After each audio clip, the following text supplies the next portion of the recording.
자, 오늘 말씀은 예레미야 2장 29절서부터 37절까지 말씀입니다. 29절서부터 37절까지 말씀 교독합니다. 너희가 나에게 대항함은 어찌 됨이냐? 너희가 다 내게 잘못하였느니라. 여호와의 말씀이니라.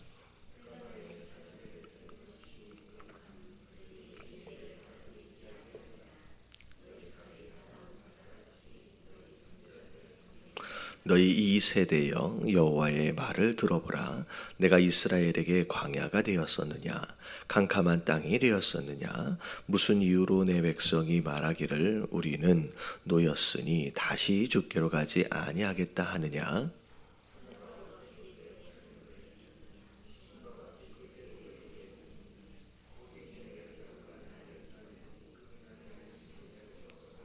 내가 어찌 사랑을 얻으려고 내 행위를 아름답게 꾸미느냐? 그러므로 내 행위를 악한 여자들에게까지 가르쳤으며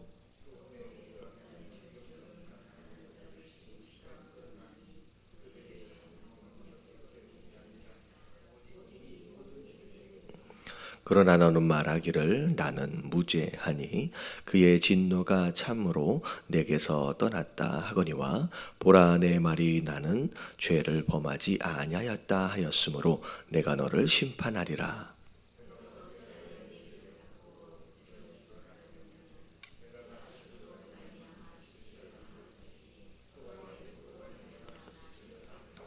같이 봉독합니다.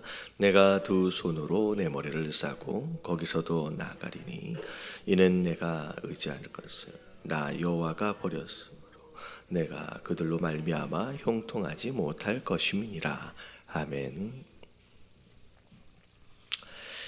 자, 어제 말씀 가운데 하나님을 버리고 죄를 짓고 있음에도 불구하고 스스로 더럽혀지지 아니하였다라고 하는 그런 무감각, 그리고 평소에는 정말로 하나님의 마음을 아프게 하는 그런 삶을 살았음에도 불구하고 어려울 때만 하나님을 찾는, 회개하며 돌아오는 게 아니라 그냥 구해달라고만 돌아오는 그러한 이스라엘의 모습에 대하여 하나님께서 이제 진노하시는 그런 내용들이 이제 앞에 말씀에 좀 있었습니다. 자, 그런 가운데 이제 하나님이 이제 진노하시는 가운데 이제 먼저 심판하시지는 않아요. 심판하시기 전에 이제 징계를 허락하십니다. 심판은 죄에 대한 마땅한 값을 치르는 게 심판이죠. 근데 징계는 죄의 값을 치르는 것이 아니라 돌이키도록 하기 위하여 경고의 메시지를 주시는 것이 이제 징계입니다. 근데 징계를 하나님이 이제 간간히 계속 허락하시는 상황이에요. 지금 이 예레미야 이 성경이 어찌 보면 언제 쓰여진 성경이냐면 이미 북이스라엘은 아수르에 의해서 망한 상태고요. 지금 남유다가 지금 남아있는 상태인데 이 남유다도 곧 멸망하게 되는 상황, 바로 직전에 이 이제 편지들이 쓰여졌다라고 생각하시면 될 것 같아요. 그랬을 때 유다의 말기를 보면 아수르의 공격과 더불어서 여러 어려운 일들이 계속 반복이 되어지고 심지어 이제 바벨론에 의해서도 공격을 받는 일들이 벌어지게 됩니다. 자, 그런 가운데 사실은 그때까지만 해도 이건 심판이라고 하기보다는 이제 징계에 해당이 되겠죠. 자, 근데 29절에 보니까 자, 어떤 내용이 나오냐면 너희가 나에게 대항함이 어찌 됨이냐. 이스라엘 백성들, 유다 백성들이 하나님이 징계를 하셨어요. 어려움을 허락하신 거죠. 돌아오라고. 근데 그 하나님에 대하여 대항을 했다는 거예요. 자, 그것에 대해서 하나님이 뭘 이제 어떤 상황에 대해서 말씀하고 계시냐면 이제 30절에 보니까 내가 너희 자녀들을 때린 것이 무익함은, 그러니까 자녀들을 때리셨어요.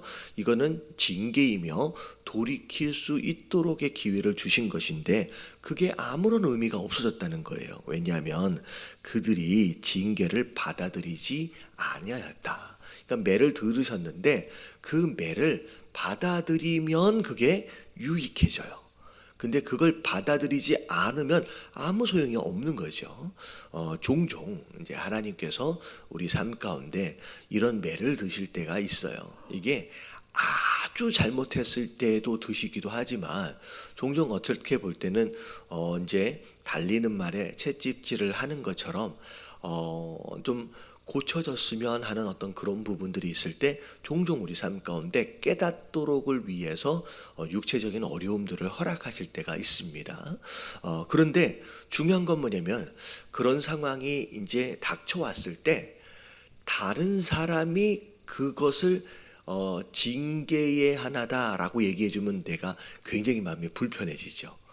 무슨 얘기냐면 뭐 전부 다 그렇진 않아요. 갑자기 하던 일이 갑자기 이상하게 잘 안 됐어요. 아니면 멀쩡하던 몸이 갑자기 아팠어요.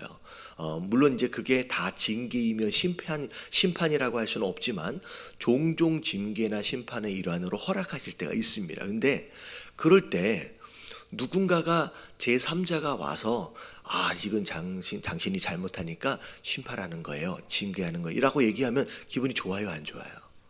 기분이 안 좋아요.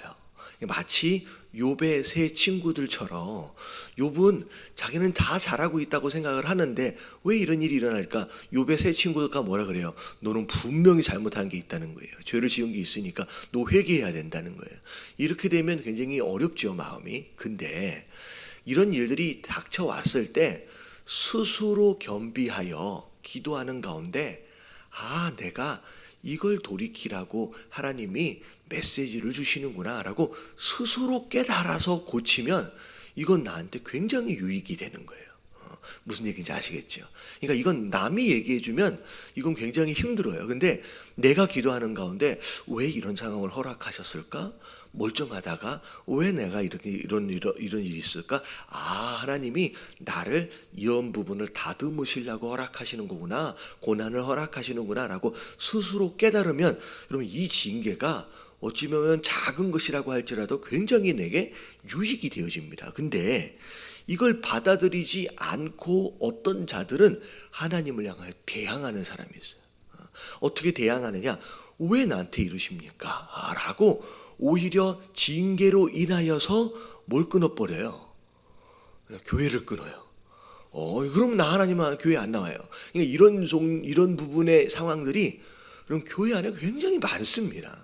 그래서 종종 제가 어떤 여자 집사님을 만났는데 남편 집사님이 전에는 너무 열심히 믿었는데 지금은 안 나오신대요. 왜 안 나오시냐라고 여쭤봤더니 하시는 얘기가 그런 거예요. 전에는 열심히 신앙생활을 했는데 갑자기 사업이 어려워졌다는 거예요. 근데 그것 때문에 하나님 앞에 시험이 들어가지고 그러면 나 교회 안 나간다. 그래서 지금까지 몇 년째 방학을 하고 있다는 거죠.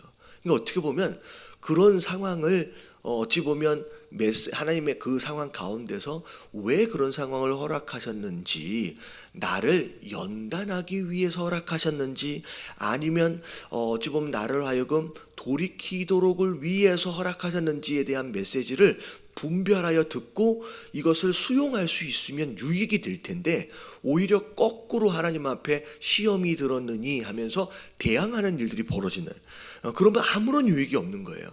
심지어 30절 뒤에 부분을 보니까 이 이스라엘 백성들이 하나님을 향해 어떻게 대항했냐면 너희 칼이 사나운 사자같이 너희 선지자들을 삼켰느니라. 이 얘기는 뭐냐면 징계를 허락하시는 가운데 하나님이 선지자를 보내셨어요.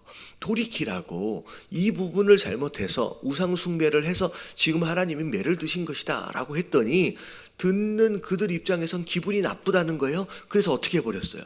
하나님이 보내셨던 선지자들을 죽이는 일들까지 벌어졌다는 거죠. 그래서 어마어마한 이 유다 말기 이스라엘 말기에 어마어마한 선지자들이 박해를 당하고 심지어 죽임을 당하는 일들이 많이 벌어졌습니다. 하나님 보시기에 보낸 선지자를 대항하고 이제 대적하고 죽이는 이런 일들에 대하여 나를 대항한 것이다, 나를 대적한 것이다라고 지금 말씀하고 계시는 거예요. 그러니까 어떻게 보면 하나님이 돌이키도록을 위해서 허락하신 매에 대하여 오히려 거꾸로 공격해 오는 일들이 벌어졌다는 거죠. 하나님이 그것에 대하여 굉장히 당황하기도 하시면서 속상하신 거예요. 그러면 31절에 너희 이 세대여 여호와의 말을 들어보라. 내가 이스라엘에게 광야가 언제부터 광야가 되었었느냐? 언제부터 캄캄한 땅이 되었었느냐? 무슨 이유로 내 백성이 말하기를 우리는 노였으니, 자유라는 거죠. 다시는 죽게 돌아가지 않겠다라고 얘기한다는 거죠. 하나님은 항상 어찌 보면 광야에서도 불기둥과 구름기둥으로 인도하시고 보호하셨고요. 그 메마른 땅에서도 만나와 메추라기로 항상 먹이셨거든요. 그 건조한 그 땅에서도 바위를 갈라서 물을 내시는 가운데 그 목마름을 해갈해 주셨어요. 그랬음에도 불구하고 오히려 거꾸로 하나님에 대하여 마치 거꾸로 광야처럼 캄캄한 땅처럼 여기면서 계속 하나님을 피하려고 했다는 거예요. 근데 사실은 이 모습들을 보면서 어찌 보면 우리의 죄성인 것 같아요. 죄성. 우리가 죄인으로 태어나서 죄인 되어진 가운데 그냥 살아가요. 그렇기 때문에 이상하게 우리 안에 비록 선택받아서 거룩하게 구별되어져 있음에도 불구하고 아직도 남은 죄성 때문에 밝은 곳보다 뭐가 더 좋아요? 어두운 것을 더 좋아해요. 우리 그냥 죄성입니다. 그래서 하나님께 나아가는 것보다 우리의 죄성으로 인하여 오히려 하나님을 피하는 경우들이 많이 있고요. 오히려 깨끗하게 정돈되어져서 그렇게 유지하는 것보다 더럽혀져 있는 모습이 더 편할 수 있어요. 우리가 이게 죄인이기 때문에. 그래서 옛날 말에 맑은 물에는 뭐가 안 살아요? 물고기가 안 산다고. 깨끗한 물에는 오히려 물고기가 별로 없이 조금 웬만큼 더럽혀진 물에 더 물고기가 많다고. 그러니까 우리의 죄성 때문에 그런 거거든요. 그래서 자꾸 하나님을 떠나는 거예요. 하나님 말씀하셔도 그게 불편하고 그런 상황이 자꾸 벌어진다는 거죠. 그러면서 자 32절에 이스라엘 백성들이 하나님에게서 등을 돌리며 떠나는 모습에 대하여 뭐라고 표현했냐면 자 처녀가 어찌 그의 패물을 잊겠느냐, 신부가 어찌 그의 예복을 잊겠느냐. 이게 무슨 뜻이냐면요, 처녀 되어진 자가 이제 결혼을 위해서 자기를 치장하는 거예요. 치장할 때 이 결혼할 때 정말로 아름답게 보여지기 위해서 이제 보석들을 달잖아요. 이게 이제 패물이거든요. 귀걸이도 하고 목걸이도 하고 여러 가지로 이제 장식을 합니다. 그리고 나서 이제 신부로서 신랑에게 잘 보이기 위해서 예복을 입어요. 그러니까 결혼을 준비하고 있는 여자 입장에서 결혼을 앞두고 있는 상황에서의 이 예복과 패물은 너무 중요한 거예요. 왜냐하면 그것으로 인하여 자기가 아름답게 표현이 되어지니까, 자기가 신부로서 표현이 되니까. 근데 마치 그 신부가 치장을 하기 위해서 준비한 예복과 그 패물이 무엇과 같으냐면 하나님과 같다는 거예요. 우리 성도 입장에서 볼 때 하나님은 어떤 분이냐면 마치 신부 입장에서의 예물과 패물처럼 우리 스스로를 아름답게 만드는 정말로 그런 부분이 있고요. 그리고 어찌 있겠느냐라고 하는 이 표현 자체가 무슨 뜻이냐면 신부에게 있어서 너무 소중한 것들이기 때문에 절대 잊지 않다는 거예요. 정말로 소중하게 그렇게 관리하고 다룬다는 거죠. 그래서 신부 입장에서 그렇게 소중하고 관리해야 할 만큼의 소중한 이 패물과 예복처럼 하나님이 그렇게 우리 인생에게는 소중하고 그렇게 중요한 부분임에도 불구하고 어떻게 버렸어요? 오직 내 백성은 나를 잊어버렸대요. 그냥 버려버렸다는 거예요. 그리고 그 날은 셀 수가 없을 정도로 오랫동안 잊어버린 상황 가운데 하나님을 버린 가운데 그렇게 이제 살고 있다라는 거죠. 그러면서 정말로 신부 되어진 자가 꾸미기 위하여 필요한 그런 폐물이나 예복처럼 그런 소중한 하나님을 버리고 어떤 일이 벌어지냐면 네가 어찌 사랑을 얻으려고, 자 여기에서 말하고 있는 이 사랑은 누구로부터의 사랑이냐면 우상으로부터의 사랑이에요. 세상의 우상으로부터의 사랑 아니고 또 이제 세상의 이목으로부터의 어떤 그 사랑. 사람들이 나를 어떻게 볼 것이냐, 우상으로부터 잘 보이기 위해서, 그래서 그걸 얻기 위해서 내 행위를 아름답게 꾸미고 있대요. 그러니까 잘못된 귀신이나 신들로부터 아니면 세상 사람들로부터 멋있어 보이고 근사하게 보이기 위해서 막 치장을 하는 거예요. 사실은 원래는 신부는 누구에게만 잘 보이면 돼요? 그러면 하나님께 잘 보이면 되거든요. 근데 하나님께 잘 보이기 위해서 아름답게 치장을 하고 꾸미는 게 아니라 세상 사람들에게, 그리고 어떻게 보여질지, 그리고 우상하게 잘 보이기 위해서 막 아름답게 치장을 하고 있는데, 심지어 행위로 치장하는 그 모습들이 악한 여자들에게까지 가르쳤으며 라고 나와 있어요. 악한 여자들에게까지 가르쳤다라고 표현하고 있는데, 사실 영어로 보고 원문으로 보면 가르친 게 아니라 거꾸로 악한 여자들조차도 너의 행위를 통하여서 배우겠구나라고 얘기를 하는 거예요. 그러니까 얼마나 나쁜 짓들을 하면서 살았으면, 그러니까 하나님을 버린, 어떻게 보면 불순종 자체가 하나님을 버린 것으로만 나타나는 게 아니라 버린 것과 더불어서 그들의 행위 자체가 불의한 행위로 나타나는 거예요. 그래서 그 불의함이 얼마나 악해졌냐면 아주 나쁜 여자들조차도 너의 악한 행동을 통하여서 어떻게 한다는 거예요? 배울 정도로 너무 악한 일들을 앞서서 하고 있다는 거예요. 그래서 어떤 일을 했느냐, 34절에 보니까 또 내 옷단에는 죄 없는 가난한 자를 죽은 피로 묻혔나니. 그러니까 네 옷단에, 옷을 입었는데 그 옷단 끝에, 옷의 끝에 뭐가 묻혀져 있냐면 가난한 자를 죽인 피가 묻어 있었다. 그러니까 너희가 지금 호의호식하고 살고 있는 이 모습들은 결국 누굴 힘들게 만들어서 가난한 자들을 억압하고 힘들게 만드는 불의한 행위들을 통하여서 네가 호의호식하고 그렇게 살고 있다라는 얘기죠. 그들이 담 구멍을 뚫었기 때문이 아니다. 담 구멍을 뚫었다라고 하는 것은 어떤 뜻이냐면 도둑질을 하기 위해서 남의 담에 구멍을 내서 들어오는 거예요. 근데 그 가난한 자들이 너희한테 피해를 줘서 그것에 대한 대가로 너희가 그들을 괴롭게 한 게 아니라 그들은 잘못한 게 하나도 없는데 그냥 너희가 잘 먹고 잘 살라고 그들을 괴롭히고 있다라고 하는 거죠. 그런 가운데 35절, 그러나 너는 말하기를 뭐라고 얘기해요? 나는 죄가 없대요. 그렇게 그들의 삶 때문에 누군가가 피해를 입고 괴로움을 입고 피를 흘리고 있음에도 불구하고 나는 잘못한 게 없는데 라고 얘기를 한다는 거예요.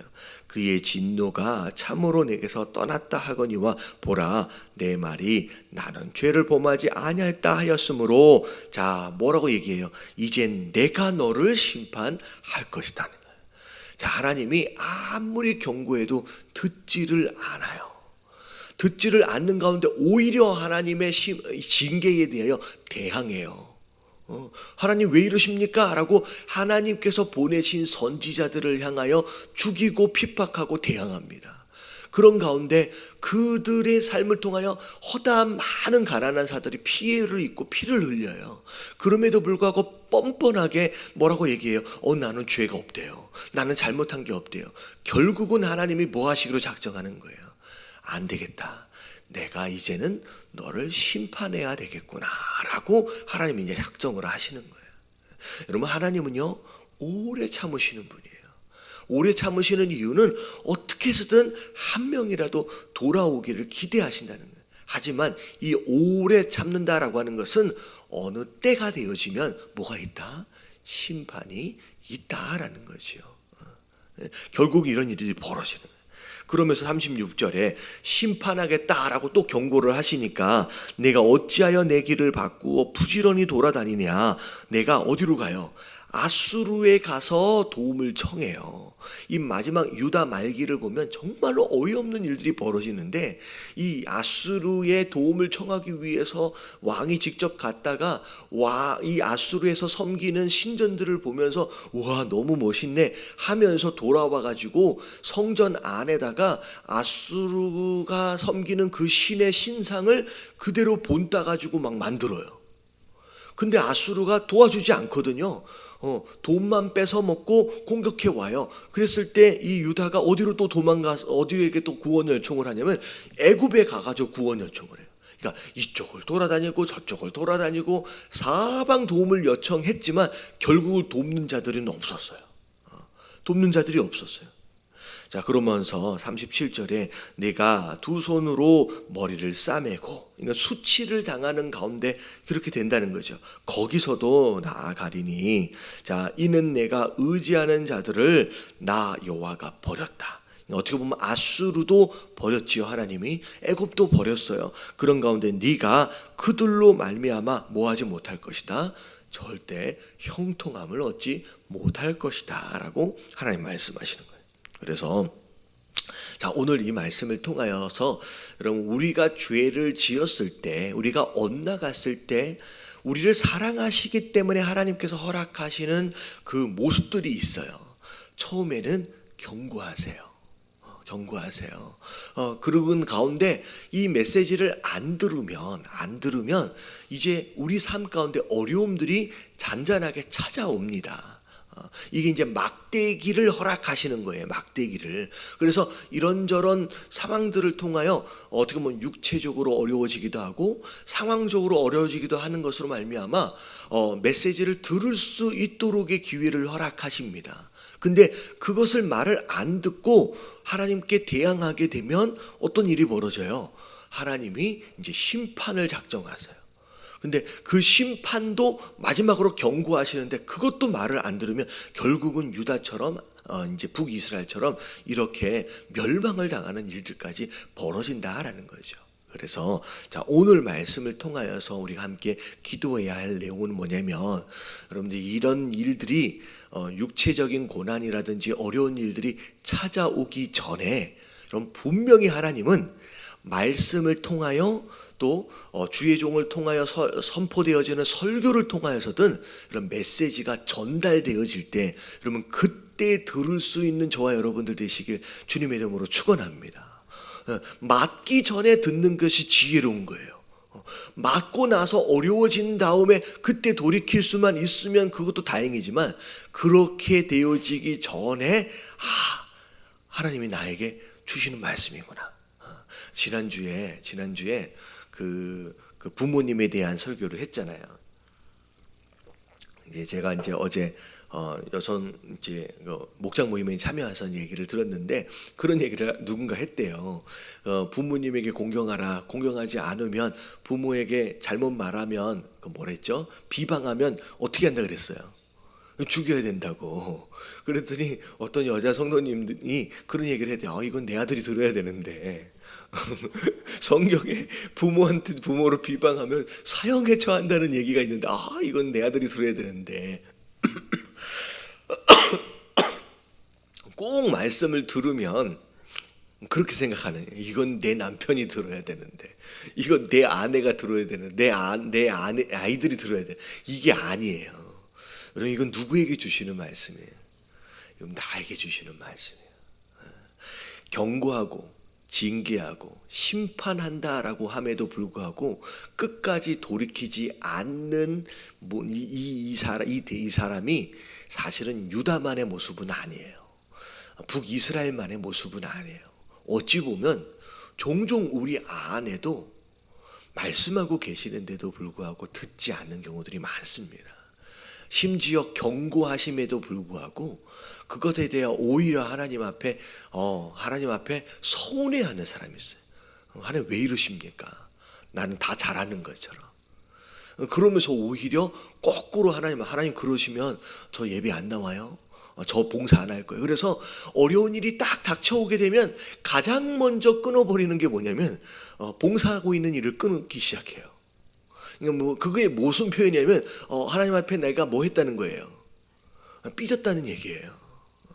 이게 잘 하고 있다가 어려운 일이 딱 닥쳐오면 제일 먼저 끊는 게 봉사의 일이에요. 이게 뭐냐면 나 하나님 앞에 서운합니다. 이러시면 난 이제 봉사 안 해요. 이런 식으로 반응하기 시작. 근데 하나님이 원하시는 모습이 아니에요. 오히려 그 상황 가운데 돌이키란 얘기예요. 그런 가운데 그래도 하나님께서 자기 마음대로 안 해주면요, 봉사의 일을 끊은 다음에 또 뭘 끊어요? 이제 교회 이제 안 나오기 시작해요. 그래서 하나님을 이것도 끊고 저것도 끊는 것으로 말미암아 하나님을 어떻게 하냐면 약간 협박하는. 이러면 내가 이제 교회를 이제 안 나오겠습니다 라고 이제 협박하는 일들이 벌어진다는 거예요. 여러분 이게 잘 들으세요. 지금 새벽 예배까지 나오면서 신앙생활을 나름대로 잘 해보려고 하는 가운데 이게 내 얘기가 아닌 것 같죠? 이러면 이런 일들이 옵니다. 제가 목회를 오래는 안 했지만 그래도 쭉 해가면서 정말로 신앙생활을 잘하고 있는 것 같은데 이런 일이 딱 닥쳐오면 거의 10명 중에 9명은 딱 돌아서요. 그래서 저는 그런 상황을 보면서 제가 굉장히 시험에 든 적이 있어요. 제가 목사로 설교를 하고 이런 말씀들을 그렇게 가르치고 있음에도 불구하고 그럼에도 불구하고 딱 그 상황에 벌어지면 10명 중에 9명은 똑같이 그 길을 가요. 하나님 앞에 서운한 것을 그렇게 표현을 하고 교회를 안 나옵니다. 그런 상황 가운데 제가 시험에 드는 게 뭐냐면 내가 지금 뭐 하고 있나. 그렇게 가르쳐 본들 10명 중에 9명은 그렇게 똑같이 그 길을 가는데 제가 목사로서 역할을 제대로 하고 있느냐, 오히려 제가 거꾸로 시험 들더라고요. 근데 그럼에도 불구하고 그냥 시험이 들더라도 저는 제가 할 일을 그냥 하기로 했어요. 그렇더라도. 근데 여러분 이게 남의 일이 절대 아니다라고 생각을 하시면서 지금은 괜찮으니까 여러분 이런 마음이 아니다라고 할지라도 여러분 어려운 일이 일어났을 때 여러분 이 말씀을 기억할 수 있는 저와 여러분들 되시길 주님의 이름으로 축원합니다. 여러분 이게 기억이 나야 돼요. 나는 저러면 안 돼야지. 나만큼은 이런 상황이 벌어질 때 듣고 돌이킬 수 있는 자가 돼야지 라고 여러분들이 생각할 줄 알아야 돼요. 여러분 기껏 말씀을 들었음에도 불구하고 이 유다 백성들처럼 이스라엘처럼 똑같은 길을 가면 안 된다는 거예요. 그럼 오늘 아침에 기도하실 때 하나님, 내가 이 말씀을 들은 자로서 정말 이렇게 배반하고 끝까지 떠나버리는 이 사람들처럼은 되지 않게 하시고 정말 그런 일들이 어려운 일들이 딱 찾아왔을 때 이 말씀이 기억나게 하여 주시옵소서. 그래서 나만큼은 그렇게 되지 않고 돌이켜 하나님을 끝까지 붙잡을 수 있는 그런 성도들이 될 수 있도록 해달라고 우리 다 같이 주님 한번 부르짖고 통성으로 기도하며 오늘 하루 시작하도록 하겠습니다. 자, 기도합니다. 시작. 주님,